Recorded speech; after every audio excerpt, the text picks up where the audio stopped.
They told her to sign. They told her she was lucky to leave with her dignity, because she certainly wasn't leaving with a dime. 5 years ago, Aurora Jenkins stood in a rainy Manhattan alleyway, clutching a plastic bag of clothes, while her billionaire husband toasted champagne with his mistress in the penthouse above. He thought he had erased her. He thought he had won. But he made one fatal calculation. He didn't realize that the useless shell company he dumped on her to hide his bad debt wasn't a liability. It was a weapon. And today, she didn't just come back to get even. She came back to sign his paycheck. This is the story of how the discarded wife became the billionaire's new owner. The air inside the conference room at Sterling and Company smelled of stale coffee and expensive leather, but to Aurora it smelled like a funeral. "Sign here, Mrs. Sterling, and here, and initial the bottom of page 42. The lawyer, a man named Arthur Penn, with teeth too white for his age and a suit that cost more than Aurora's childhood home, tapped the mahogany table with a Mont Blanc pen. He didn't look at her. Nobody looked at her.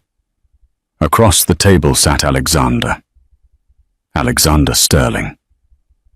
The man who had once promised to build the world for her was now checking his watch, a limited edition. Patek Philippe, clearly bored by the destruction of their 7-year marriage. "Come on, Aurora." Alexander sighed, his voice smooth. The same voice that had charmed Wall Street investors and tech giants alike. "Let's not make this theatrical. You get the lump sum we agreed on, $20,000, to help you get settled, and you walk away. Clean break. No alimony. No contesting the prenup." 20,000? Aurora whispered. Her voice was hoarse. She hadn't slept in 3 days. "Alexander, I managed the books for the first 3 years. I know what this company is worth. I know about the offshore accounts in the Caymans under Vanguard Holdings. I helped you build this." Alexander laughed. It wasn't a loud laugh. It was a soft, pitying chuckle that hurt worse than a scream. He leaned forward, his ice-blue eyes locking onto hers. "You were a secretary, Aurora. You answered phones and made coffee. You didn't build anything. I built this. My name is on the building. My blood is in the concrete." He motioned to the stunning woman sitting in the corner, Isabella, his consultant, who was currently scrolling through Instagram, ignoring the devastation in the room. "Isabella is helping me take the company to the next level. We need refined energy. You're just..." He waved his hand dismissively. "Exhausted." Arthur Penn slid the final document forward. "The assets you requested, Aurora, the shell entity." Alexander smirked. "Ah, yes. Obsidian Logistics." This was the final insult. During the mediation, Aurora had begged for a small percentage of stock. Alexander had refused. Instead, he offered her Obsidian Logistics, a defunct subsidiary that held nothing but rusted shipping containers in New Jersey, and according to Alexander, about $500,000 in debt. "It's a liability, Aurora," Alexander said, feigning concern. "But if you want to play CEO, take it. It's yours. Consider it a parting gift. You take the debt, I take the freedom." Aurora looked at the papers. She looked at Isabella, who finally looked up, offering a tight, victorious smile. She looked at Alexander, the man she had nursed through a nervous breakdown in 2016 when the market crashed. She picked up the pen. She didn't cry. Tears were for people who had hope. Aurora had none. She signed her name, Aurora Jenkins, dropping the Sterling instantly. "Done," Arthur Penn said, snatching the papers away as if afraid she might contaminate them. "Good luck, Aurora," Alexander said, standing up and buttoning his jacket. "Try not to spend that 20 grand all in one place." 10 minutes later, Aurora was standing on the sidewalk of Fifth Avenue. It had started to rain. She had no umbrella. She had a suitcase, a check for $20,000, and ownership of a company that was technically bankrupt. A black town car pulled out of the garage. Through the tinted window, she saw Alexander and Isabella. They were laughing. Aurora watched the taillights disappear into the grey New York traffic. She felt a strange sensation in her chest. It wasn't heartbreak anymore. It was cold. It was hard. It was the feeling of a foundation being poured. "Obsidian Logistics," she muttered to the rain. She hailed a cab. "Take me to Newark," she told the driver. "Newark?" "That's a hall, lady. Just drive." She wasn't going to a hotel. She was going to see what she actually owned. If Rock Bottom had a physical address, it was 404 Industrial Way.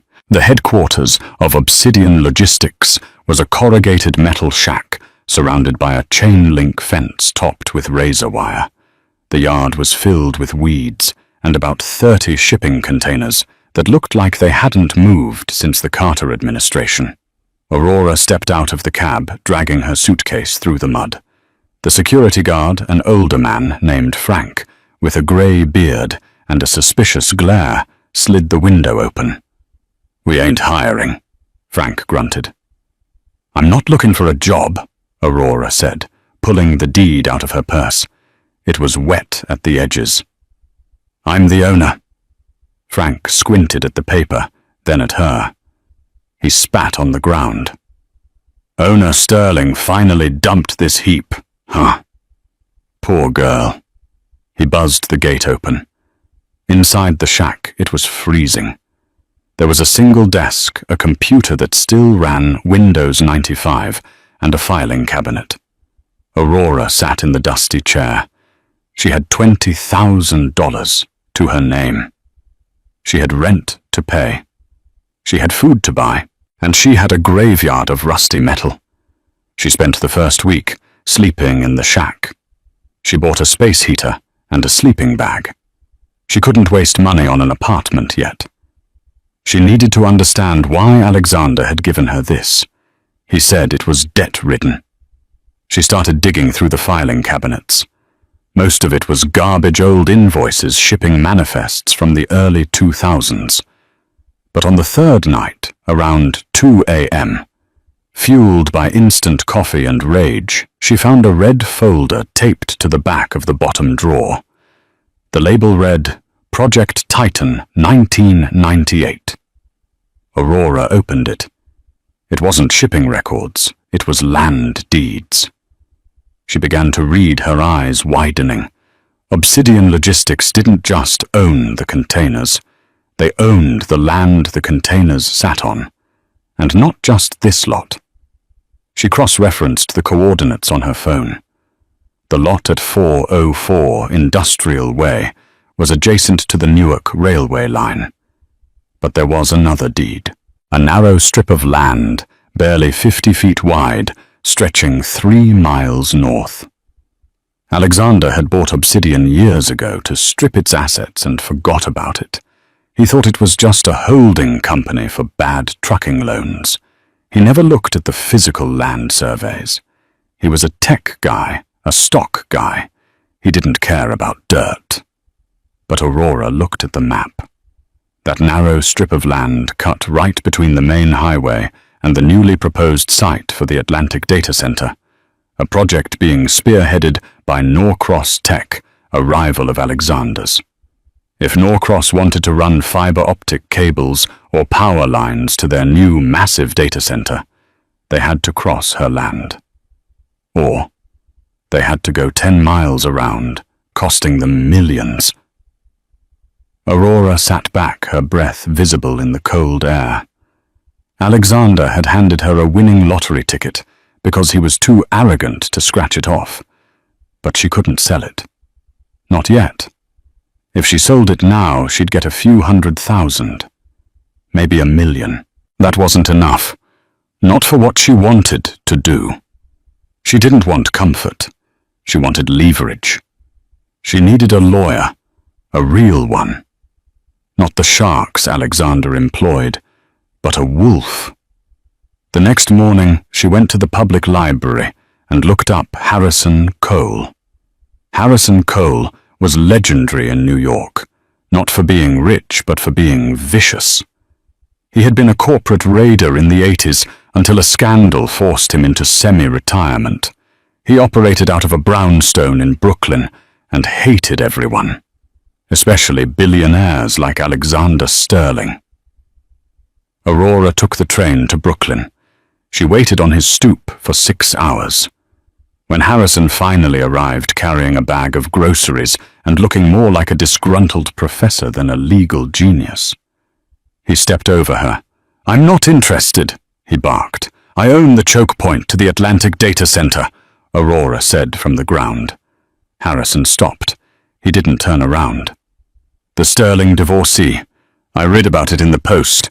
You got fleeced." "I got Obsidian," she said, standing up. "And Obsidian owns the easement rights for the entire western grid of the industrial park. Alexander thinks it's debt. It's actually a toll booth." Harrison turned slowly. He looked at her cheap coat, her muddy shoes, and the fire in her eyes. He smiled, and it was a terrifying sight.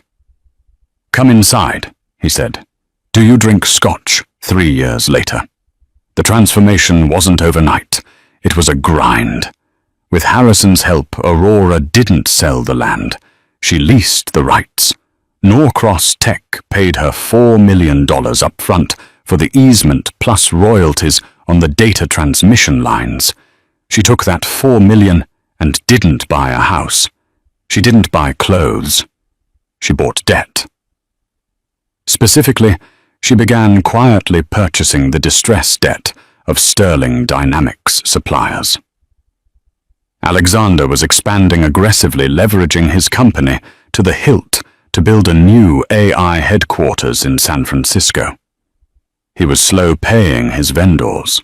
He was arrogant. He thought he was untouchable. Aurora, operating under a holding company named Nemesis Ventures, bought the invoices. When the steel supplier wasn't paid by Alexander, Aurora paid them 80 cents on the dollar and took the IOU. When the glass manufacturer was stiffed, Aurora bought the debt. By 2023, Alexander Sterling didn't realize it, but he effectively owed millions of dollars not to a dozen different vendors, but to one entity, Nemesis Ventures. Aurora sat in a modern office in Midtown Manhattan. It was sleek, minimalist, and warm. She wore a tailored white suit, sharp, expensive, powerful. Harrison Cole sat opposite her, looking healthier than he had in years. "The Q3 reports are in," Harrison said, sliding a tablet across the glass desk. "Sterling is vulnerable. He's overextended on the AI project. The banks are getting nervous. If one major creditor calls in a debt, it triggers a default clause on his primary loans." "Who is his major creditor?"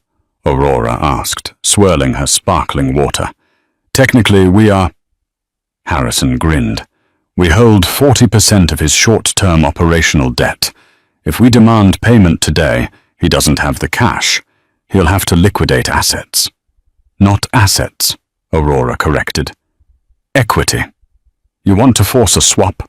I don't want his money, Harrison. I want his seat." Aurora stood up and walked to the window. She looked out at the skyline. Somewhere out there, Alexander was probably toasting another victory with Isabella. Rumor had it they were on the rocks, that Isabella was tired of his increasing paranoia about money. "Initiate the default notice," Aurora said calmly. "Give him 48 hours to pay $40 million. "He'll call a meeting," Harrison warned. "He'll want to meet the owner of Nemesis Ventures." Aurora turned her silhouette, framed by the city lights. "Good," she said. "Tell him the owner is available on Friday at the old conference room at Sterling and Company. He's going to have a heart attack when you walk in." "No," Aurora said coldly. "He's going to have a reality check." Alexander Sterling stood on the balcony of his 44th floor office, looking down at the fog rolling over the Golden Gate Bridge. In his hand was a glass of 18-year-old scotch. In his mind, he was a god. The press release had gone out that morning. Sterling Dynamics unveils the sentient AI processor. The stock had bumped up 4% in pre-market trading. He turned back to the room where Isabella was lounging on a white leather sofa, looking at swatches for curtains for their new vacation home in Aspen. "The Aspen house needs a heated driveway, Alex," Isabella said, not looking up from her iPad. "I'm not shoveling snow." "Get 2 heated driveways." Alexander laughed, feeling the warmth of the alcohol. "Get a heated roof. We're up 3 points. That's 50 million in market cap just since breakfast." The heavy oak doors burst open. It wasn't his assistant. It was Arthur Penn, his lawyer. Arthur looked older than he had 3 years ago. His tan was fading, and sweat beaded on his forehead. "Arthur, I didn't schedule a buzzkill," Alexander quipped. "Put the drink down, Alexander," Arthur said, his voice trembling. He slammed a thick folder onto the glass desk. The sound had echoed like a gunshot. Alexander frowned. "What is this?" "A default notice," Arthur said, loosening his tie. "From Nemesis Ventures." Alexander scoffed, walking over to the desk and flipping the cover open with a dismissive finger. "Nemesis never heard of them. Some bottom feeder trying to sue for a patent infringement. Pay them off." "They aren't suing you, Alex. They own you." Arthur pulled a chair out and sat down heavily. "You know how we've been delaying payments to Torres Steel for the server racks and global cooling systems for the data center, ventilation, and Apex Logistics for the shipping. Standard operating procedure." Alexander shrugged. "Stretch the payables. Keep cash on hand for the AI launch. They'll get paid next quarter." "No, they won't," Arthur snapped. "Because they sold their debt. Torres sold your invoices 6 months ago. Global sold them 3 months ago. Apex sold last week. Someone has been buying up every single IOU you've issued for the last 2 years. Alexander felt a cold prickle on the back of his neck. "Who?" "Nemesis Ventures," Arthur repeated. "They hold $42 million in short-term matured debt. And because you missed the revised payment window with Apex yesterday, they triggered the cross-default clause in your primary lending agreement." Alexander dropped his glass. It didn't break.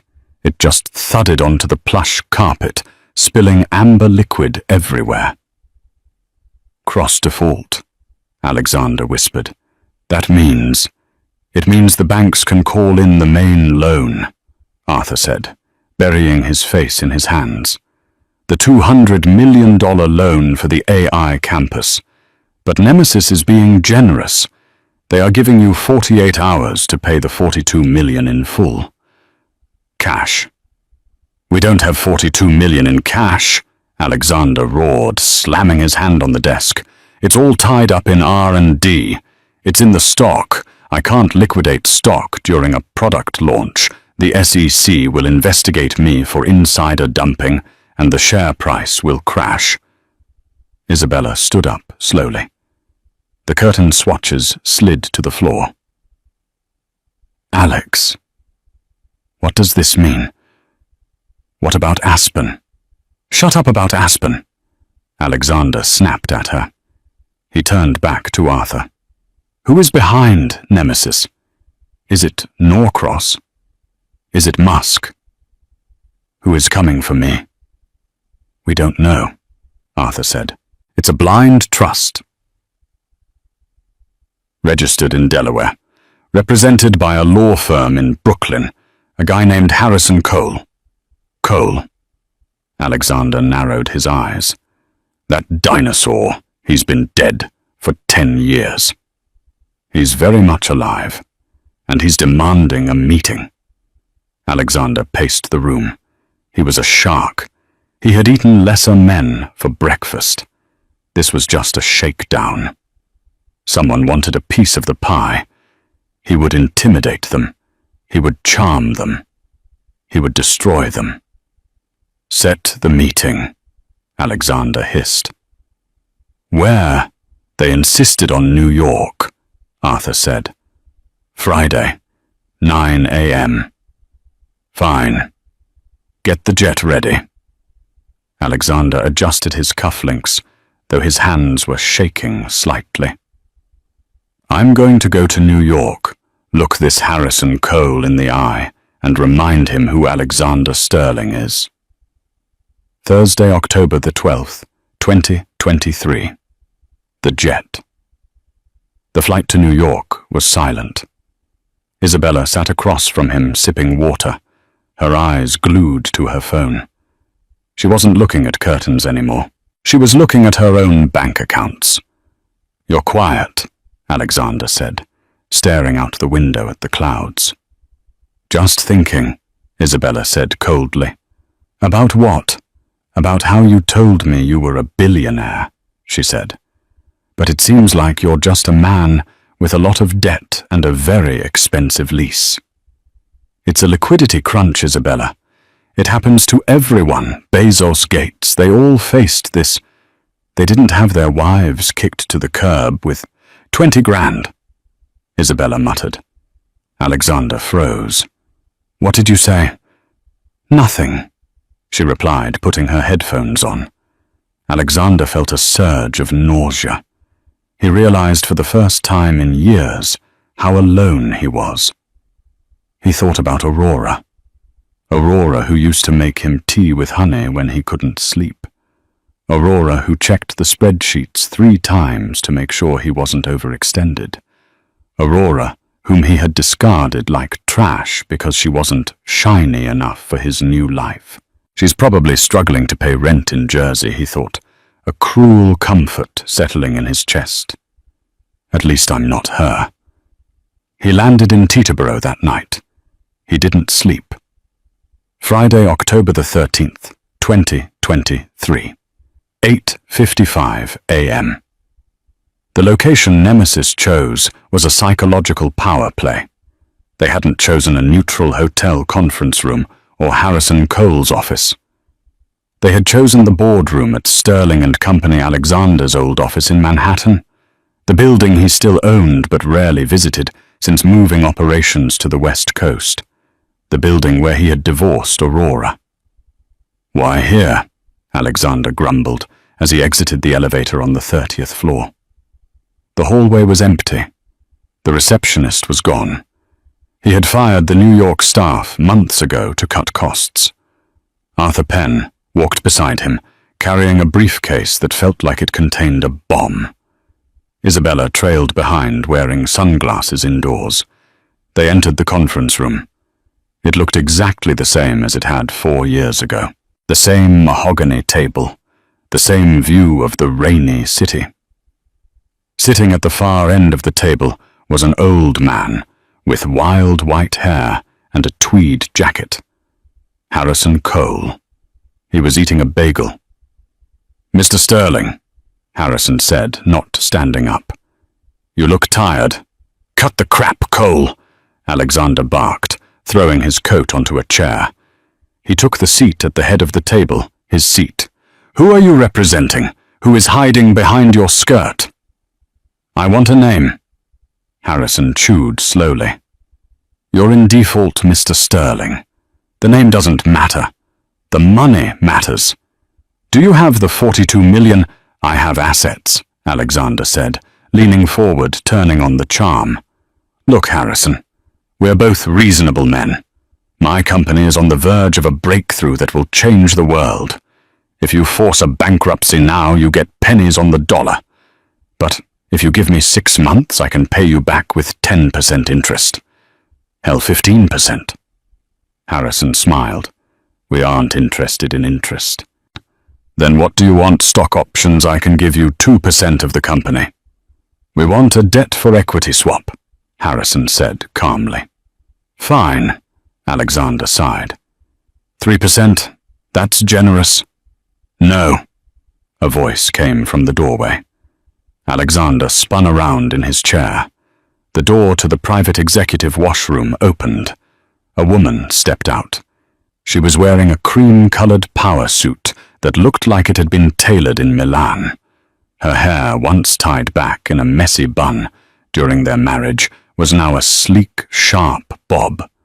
She wore heels that clicked with authority on the hardwood floor. She didn't look tired. She didn't look exhausted. She looked lethal. Alexander squinted. His brain refused to process the image. Aurora, he choked out. Aurora Jenkins didn't smile. She walked past him, the scent of expensive perfume trailing behind her, a scent far more sophisticated than the vanilla body spray she used to wear. She walked to the other end of the table and stood next to Harrison Cole. Hello, Alexander, she said. Her voice was steady, devoid of the emotion that used to plague her. What are you doing here? Alexander laughed nervously, looking at Isabella, then Arthur. Did you hire her as a secretary? Cole, is this a joke? She's not the secretary, you idiot, Harrison Cole said, wiping a crumb from his lip. She's the client. The silence that followed was absolute. You could hear the hum of the HVAC system. Client! Alexander stood up, his face flushing red. Aurora, you don't have $40, let alone 40 million. Sit down, Alexander, Aurora commanded. It wasn't a request. It was an order given with such natural authority that Alexander's knees buckled and he actually sat. How? He whispered. You gave me Obsidian Logistics, Aurora said, placing a thin file folder on the table. You told me it was a liability. You didn't check the land surveys.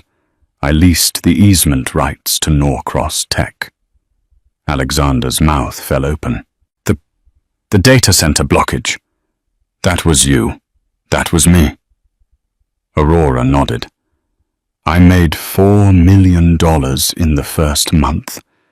And do you know what I did with it? I didn't go to Aspen. I didn't buy Patek Philippe's. She leaned over the table, her eyes locking onto his.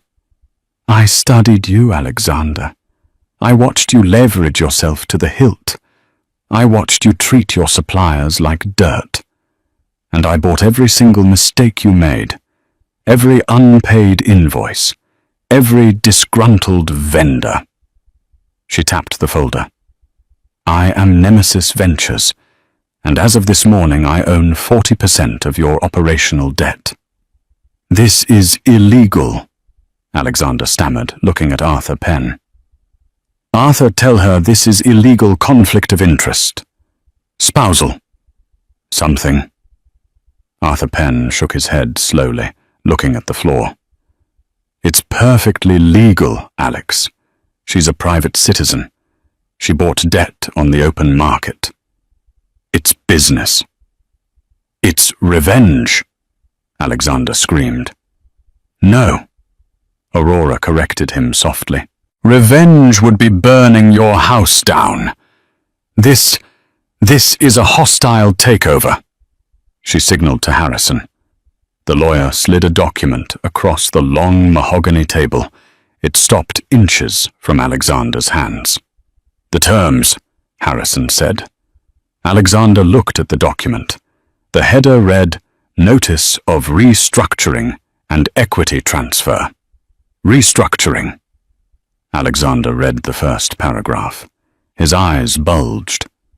You want 51%. You want controlling interest. If you don't sign, Aurora said, I make a phone call to the bank in exactly. She checked her watch. a simple, elegant Cartier. 9 minutes. I inform them that Sterling Dynamics is in default on its vendor payments. They will freeze your accounts by noon. Your stock will plummet by 2:00 p.m. The board will fire you by dinner. And you will walk away with nothing. You can't do this, Alexander whispered. He looked at Isabella. Bella, tell her we're building something important. Isabella was staring at Aurora. There was no mockery in Isabella's eyes anymore. Only calculation. 51%, Isabella said, her voice dry. That means she would be the boss. She would be the majority shareholder, Arthur Penn clarified. She would effectively own the company. I built this, Alexander shouted, tears forming in his eyes. I am the visionary. You can't run a tech company, Aurora. You're a nobody. I don't need to run the tech, Aurora said calmly. I need to run the business, because you clearly can't. You're hemorrhaging cash, you're alienating partners, and you're distracted by... She glanced briefly at Isabella, then back to him. Lifestyle inflation. I won't sign. Alexander crossed his arms. Go to hell. Call the bank. I'll fight it in court. If you fight it, Harrison Cole interjected, the litigation will reveal the offshore accounts in the Caymans you used to hide assets during the divorce. Remember Vanguard Holdings. Alexander went pale. We found it, Aurora said. Arthur didn't know about it, did he? You hid that from your own lawyer. Arthur Penn looked up, shocked. Alex. You withheld assets during the discovery phase. That's perjury. That's fraud. I could be disbarred. Alexander stammered.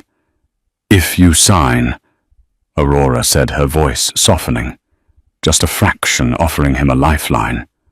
I won't report the fraud. You stay on as CEO.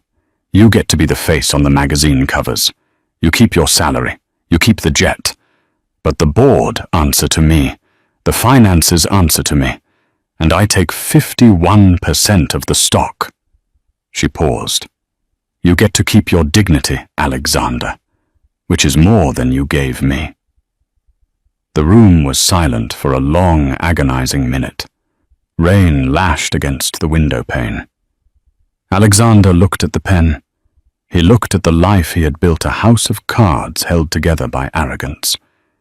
He realized he had been checkmated 3 years ago, the day he handed her that deed in the rain. He picked up the pen. His hand shook violently. He signed, Alexander Sterling. He pushed the paper away and put his head in his hands. Aurora reached out and took the document. She didn't gloat. She didn't cheer. She simply checked the signature, nodded to Harrison, and placed it in her briefcase. Arthur, Aurora said, addressing the lawyer. File this with the SEC immediately. Yes, Ms. Jenkins. Ms. Sterling. What do I call you? Ms. Jenkins is fine, Aurora said. She stood up to leave. Wait, Isabella said. Aurora stopped near the door. Isabella stood up, smoothing her tight dress.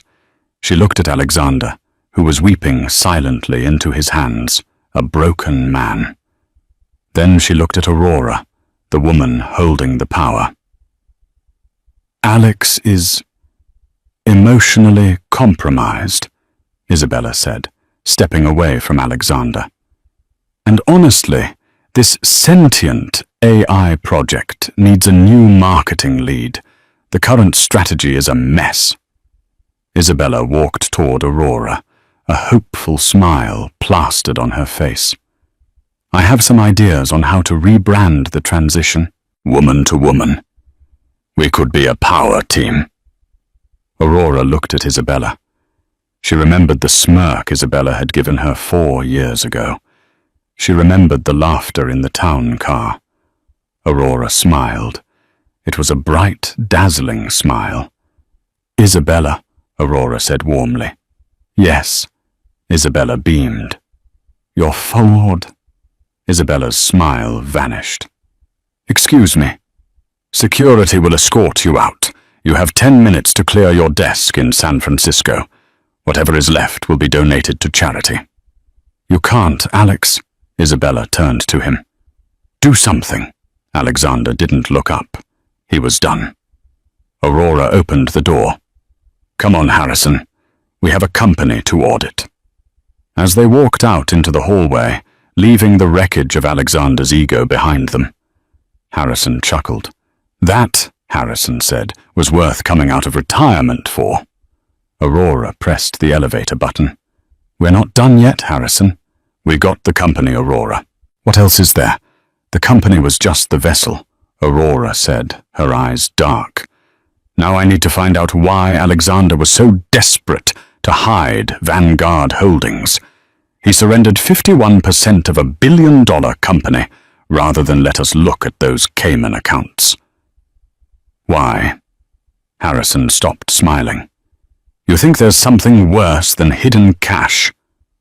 I think, Aurora said as the elevator doors opened, that Alexander wasn't just hiding money. He was hiding who he was really working for. The corner office, once Alexander's sanctuary, was now a war room. Aurora hadn't slept in 36 hours.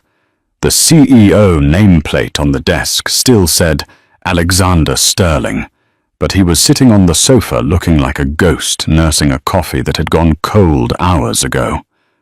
You need to stop digging, Aurora, Alexander whispered. His voice was hollow. Take the 51%. Take the money. Fire me. But don't open the Vanguard files. Aurora ignored him. She sat behind the desk, flanked by Harrison Cole and a forensic accountant named Benji, a 20-something prodigy wearing a hoodie. I've cracked the shell, Benji said, typing furiously. Vanguard Holdings isn't an investment account, Ms. Jenkins. It's a pass-through entity. Pass-through for who? Aurora asked. That's the weird part. Money didn't go out to Vanguard. Money came in. Huge sums. In 2018, when the market crashed and Sterling Dynamics was supposedly broke, Vanguard wired $50 million into the operating account. It saved the company. Aurora turned to Alexander. You told me you saved the company with your genius trading strategies. You lied. You took a bailout. Alexander put his head in his hands. I had to. We were going under. Who gave you the money, Alexander? Aurora demanded. Benji, Alexander said, his voice trembling. Leave the room. He stays, Aurora snapped. Aurora, please. Alexander stood up, his eyes wild with terror. If you say this name out loud and this kid repeats it online, we are all dead before dinner. The room went cold. Harrison Cole stopped chewing his pen. He looked at Alexander with a new expression, not contempt, but calculation. Benji, Harrison said quietly, go get us some coffee. Take a long walk. The boy left, closing the heavy door. Talk, Aurora said. Alexander walked to the window. He looked afraid to even stand near the glass, as if a sniper were waiting. In 2018, I met a man in Zurich. He represented a private equity group called the Helios Trust. They offered me $50 million interest-free. No equity, no board seats. There's no such thing as free money, Harrison grunted. I know that now, Alexander yelled. But I was desperate. I signed the deal. 2 years later, they came back. They didn't want money. They wanted integration. Integration with what? Aurora asked. The AI, Alexander said. The sentient processor. They gave me the specs. They told me to build a back door into the chip architecture, a hardware bypass that bypasses all firewalls. Aurora felt the blood drain from her face. You built a global spy tool for who, the Chinese? The Russians. Worse, Alexander whispered. Private contractors, mercenaries. Helios is a front for Blackwood defense. They supply cyber weapons to whoever pays the most cartels, rogue states, terrorists. If Sentient goes into mass production next month, Blackwood will have a back door into every bank hospital and government server that uses our chips. Aurora stared at the man she had once loved. She realized now why he had fought so hard to keep her away from the company. It wasn't just greed, it was containment. They own me, Aurora, Alexander sobbed. I'm not the CEO, I'm the mule. And now you're the owner, which means you're the mule. Aurora stood up slowly. She walked over to Alexander. She didn't hug him. She slapped him. Hard. You coward, she hissed. You didn't just betray me. You sold out the entire world to save your reputation. She turned to Harrison. Can we stop the launch? The chips are already shipping, Alexander said. The global activation signal goes out in 3 days at the gala. Once the satellites sync with the chips, the back door is permanent. Then we don't stop the shipment, Aurora said, her eyes hardening. We change the code. We can't, Alexander said. The source code is locked in the server room. It requires a retinal scan and a voice key. Mine and the Helios representatives. Who is the representative? A man named Victor Cross. He's coming to the gala. Aurora looked at the calendar on the wall. The Sterling Future Gala. Saturday night. 3 days away. Harrison, Aurora said, her voice dropping to a dangerous register. Get me everything you can on Victor Cross. Alexander, you're going to teach me everything about the server room security protocols. Why? Alexander asked. Because, Aurora said, straightening her blazer, I'm going to walk into that gala. I'm going to look Victor Cross in the eye, and I'm going to burn his little empire to the ground. The gala was an ocean of diamonds, tuxedos, and champagne. The tech elite of Silicon Valley had gathered to celebrate the launch of Sentient. Aurora Jenkins stood at the top of the grand staircase. She wore a dress of midnight blue velvet, looking like a queen surveying her kingdom. But beneath the velvet strapped to her thigh was a flash drive containing a kill switch virus Benji had coded in a basement over the last 48 hours. Alexander stood beside her. He looked nauseous. He was sweating through his tuxedo. Smile, Alexander, Aurora muttered, gripping his arm. If you look guilty, they'll kill us both.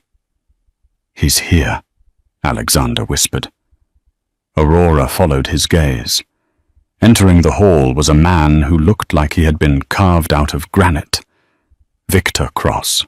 He wore a tuxedo that fit too perfectly. He didn't look like a businessman.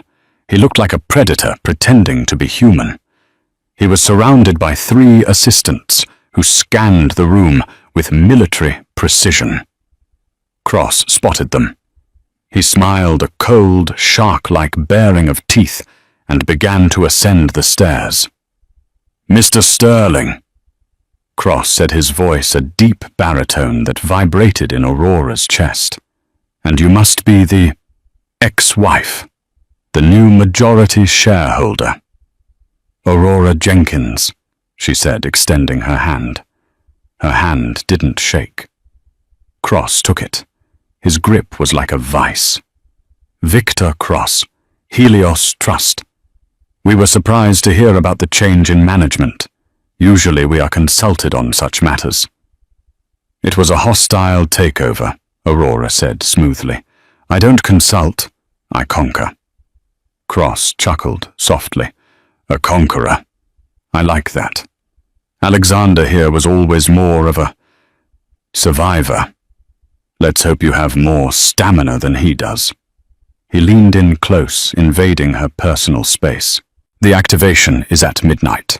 I expect the code verification to go smoothly. If there is a glitch, If there is even a single millisecond of delay, my associates will be very unhappy, and when they are unhappy, accidents happen. Cars lose their brakes, houses catch fire. He pulled back, smiling politely. Enjoy the party. Cross walked away toward the VIP section. He knows, Alexander whispered. He knows we're planning something. He suspects, Aurora corrected.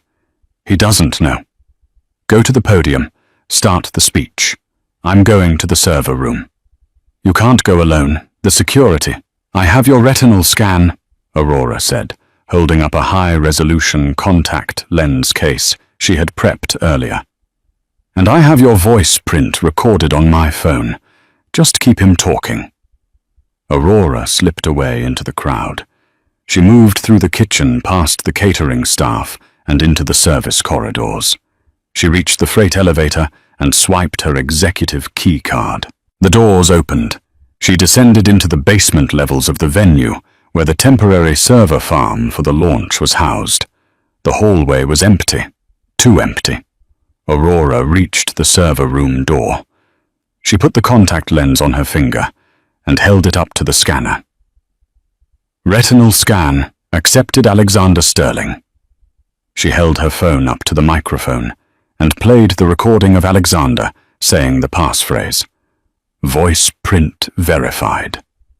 Welcome. The heavy steel door hissed open. Aurora stepped inside, holding the flash drive. The room was humming with the sound of 1,000 cooling fans. In the center was the master terminal.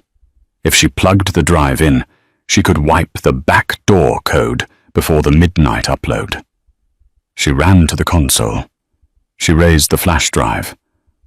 I wouldn't do that, Mrs. Sterling. Aurora froze. She turned around. Victor Cross was standing in the shadows of the server racks.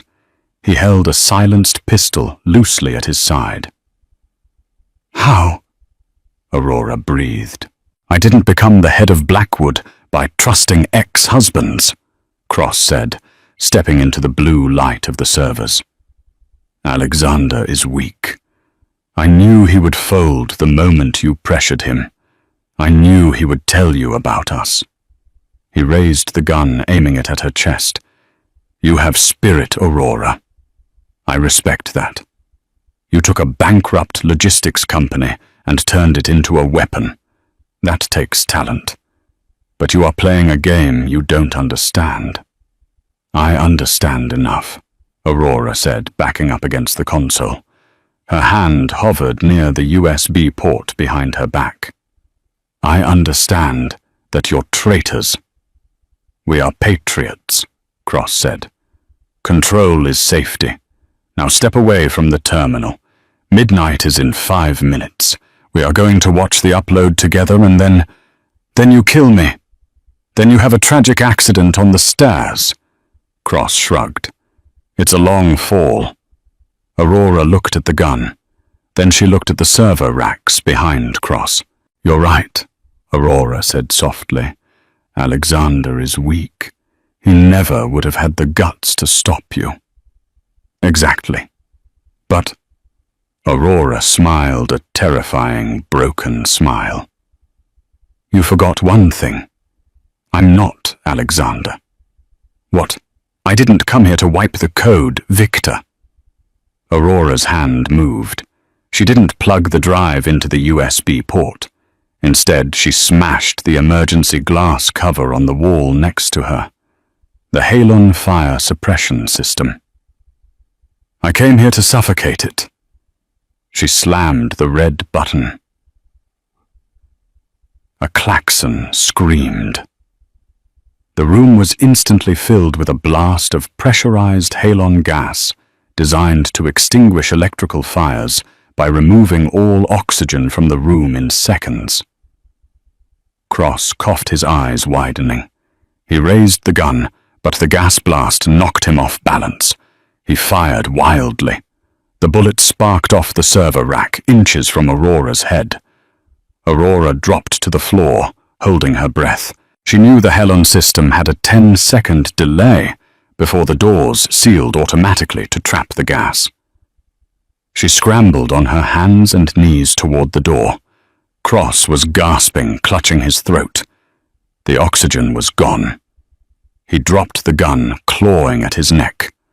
Aurora reached the threshold of the door just as the heavy steel mechanism began to slide shut.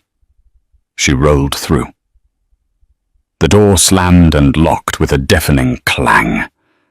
Through the thick safety glass, she saw Victor Cross pounding on the door, his face turning purple, his mouth open in a silent scream. The servers behind him began to spark and power down as the system initiated a hard thermal shutdown to prevent fire. The upload was aborted. Aurora lay on the cold concrete floor of the hallway, gasping for air. Her dress was torn. Her knees were bleeding. The alarm was blaring throughout the building. She checked her watch. 12:01 a.m. She had missed the deadline. The upload had failed. Sentient was dead. She stood up, shaky, but alive. She had to get back upstairs. She had to find Alexander before Cross's men realized their boss wasn't answering his earpiece. But as she reached the freight elevator, the doors opened. It wasn't Cross's men. It was the police, a SWAT team, and behind them, handcuffed and looking surprisingly calm, was Alexander. "Miss Jenkins," the SWAT leader shouted, pointing a rifle at her. "Hands in the air." Aurora raised her hands, confused. "I'm the victim. Cross is in the server room. He has a gun. We know about Cross," a voice said. Harrison Cole stepped out from behind the police line. He looked grim. "Harrison," Aurora asked, "what is this?" "I'm sorry, Aurora," Harrison said, "but Alexander called us. He turned himself in, and he gave us the evidence." "What evidence?" Alexander looked at her. For the first time in years, he looked like a man, not a coward. He smiled sadly. "The evidence that you authorized the launch," Alexander said. Aurora's blood ran cold.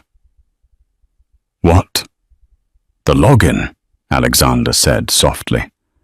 "You used my retinal scan, but you used your key card to enter the basement. The system logs show that Aurora Jenkins entered the room, triggered the system, and destroyed the servers." "I saved the world," Aurora screamed. "According to the file Alexander gave the FBI 5 minutes ago," Harrison said, his voice full of pain. "You were the one working for Helios. Alexander claims he was trying to stop you and you sabotaged the room to destroy the evidence of your embezzlement." Aurora stared at Alexander. He had framed her. He had sacrificed her to the police to save himself from the consortium. If she went to prison for corporate sabotage, the consortium would think she was the rogue agent, and Alexander would be clean. "Why?" Aurora whispered. "I told you," Alexander said, as the officers grabbed Aurora's arms. "I'm a survivor." As they dragged Aurora away in handcuffs, flashing cameras capturing her ruined dress and bloody knees, she didn't struggle. She locked eyes with Alexander. She didn't scream. She didn't cry. She just mouthed one word. "Obsidian." Alexander frowned. He didn't understand. But he would. The trial of the United States versus Aurora Jenkins was the media event of the decade. The courtroom was packed. Every major news network was broadcasting live. To the world, the narrative was simple. Aurora Jenkins, the bitter, cast-aside ex-wife, had orchestrated a hostile takeover of her husband's company, embezzled millions, and then, in a fit of jealous rage, sabotaged the launch of the revolutionary sentient AI, causing billions in damages. Alexander Sterling sat on the witness stand. He looked perfect. He wore a navy suit that signaled humility and authority. He wiped a tear from his eye. "It breaks my heart," Alexander said to the jury, his voice cracking. "I tried to help her. I gave her the logistics company in the divorce to help her stand on her own feet. But she became obsessed. She fell in with bad actors the Helios trust. She wanted to destroy what she couldn't control." The prosecutor, a sharp-faced woman named D.A. Reynolds, nodded sympathetically. "And the night of the gala. Tell us what happened, Mr. Sterling." "I tried to stop her," Alexander lied smoothly. "I went to the server room. I found her there with Victor Cross. They were arguing about money. When Aurora saw me, she triggered the Halon system to destroy the evidence of her tampering. I barely escaped with my life. Mr. Cross, unfortunately, was hospitalized with severe hypoxic brain injury. He can't testify." "Thank you, Mr. Sterling. No further questions." Alexander looked at Aurora. She sat at the defense table wearing the same white suit she wore the day she took his company. She didn't look angry. She looked bored. Harrison Cole stood up. He buttoned his tweed jacket. He walked to the center of the room, leaning on a cane he didn't really need. "Mr. Sterling," Harrison began, "you claim my client entered the server room to destroy evidence of her embezzlement." "Yes," Alexander said confidently. "And you claim she was working with Victor Cross." "Yes, the financial records show payments from Helios to her shell accounts." "Interesting," Harrison said, "because we analyzed those records. They were created on a Sterling Dynamics terminal, specifically your terminal, at 12:45 a.m., 40 minutes after the police arrived." Alexander stiffened. I was reviewing the damage. I must have opened the files." "Or," Harrison boomed, "you were creating them." "Objection," the prosecutor shouted. "Speculation. Sustained," the judge ruled. "Watch yourself, Mr. Cole." Harrison smiled. "Mr. Sterling, let's talk about the server room. You said the servers were destroyed, melted down by the thermal shutdown." "Correct. Completely destroyed." Alexander nodded. "The data is gone. That's why we only have my testimony to rely on." Harrison turned to the judge. "Your Honor, the defense would like to introduce a new piece of evidence, Exhibit Z." "This is a surprise, Mr. Cole," the judge warned. "It wasn't available until this morning, Your Honor. It took 3 months to decrypt."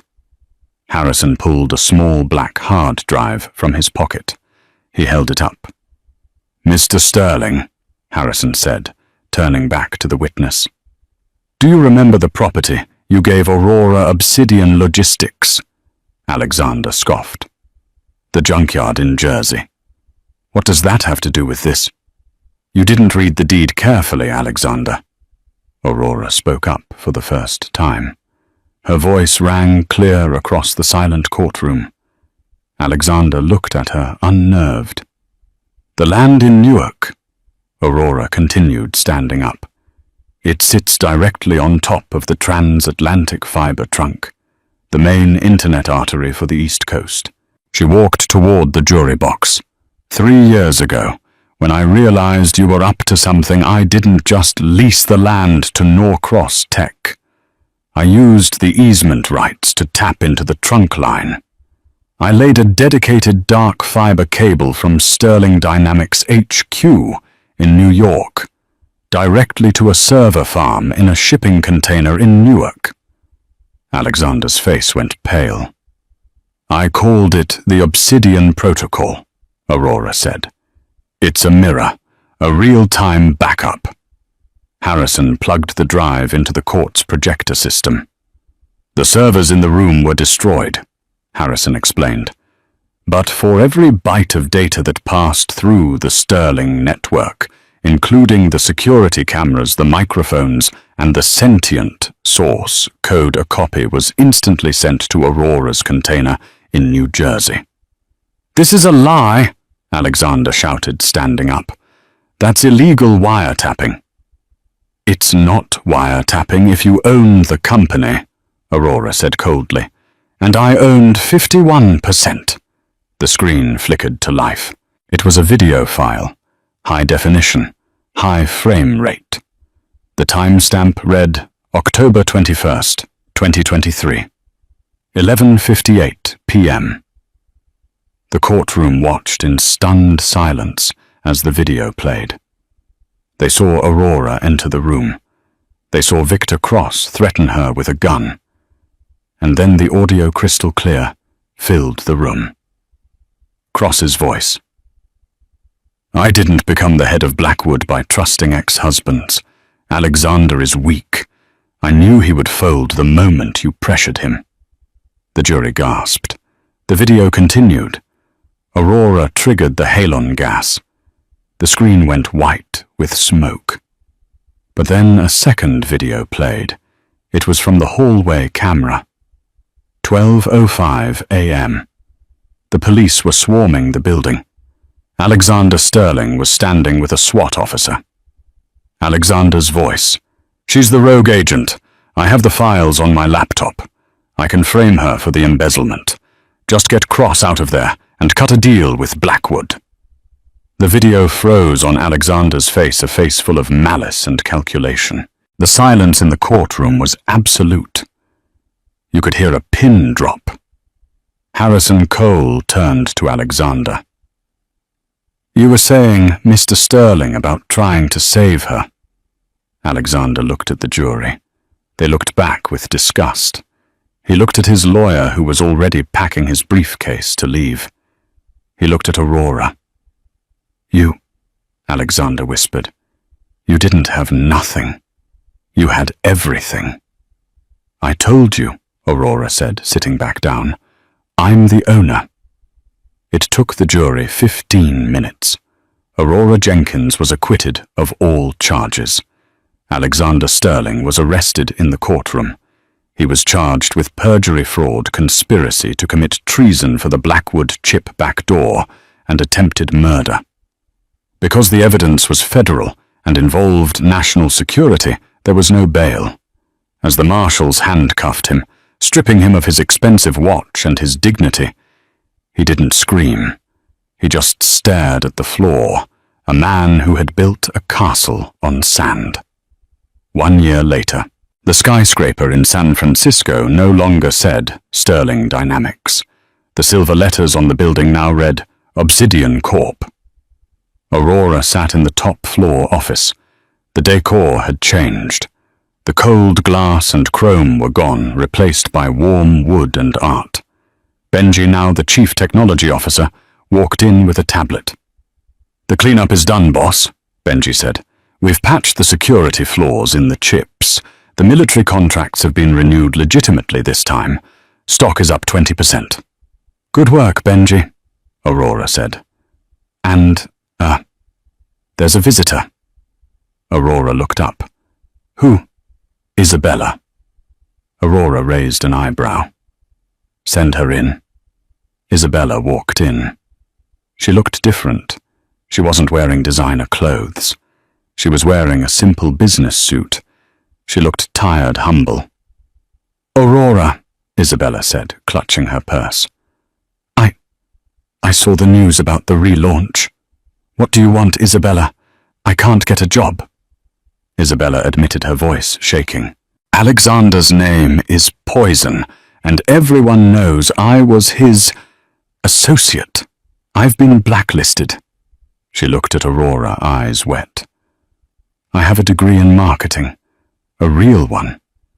I used to be good at it before the money made me lazy. I need a chance. I'll start at the bottom. I'll answer phones." Aurora looked at the woman who had once laughed at her in the rain. She thought about revenge. She had already taken everything from Alexander. Did she need to take the last shred of dignity from Isabella too? Aurora remembered the cold shack in Newark. She remembered how hard it was to climb out of the mud when no one would give you a hand. "We don't need anyone to answer phones," Aurora said. Isabella's shoulders slumped. She turned to leave. "I understand." "But," Aurora said, picking up a pen, "we do need someone to manage the charitable arm of the foundation.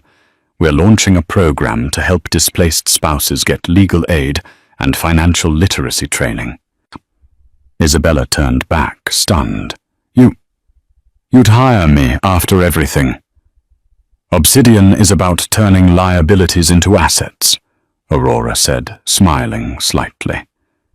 "If you're willing to work, take the desk on the 4th floor. Report to Benji. Don't make me regret it." Isabella nodded, tears streaming down her face. "Thank you. I won't." Isabella left. Aurora swiveled her chair to face the window.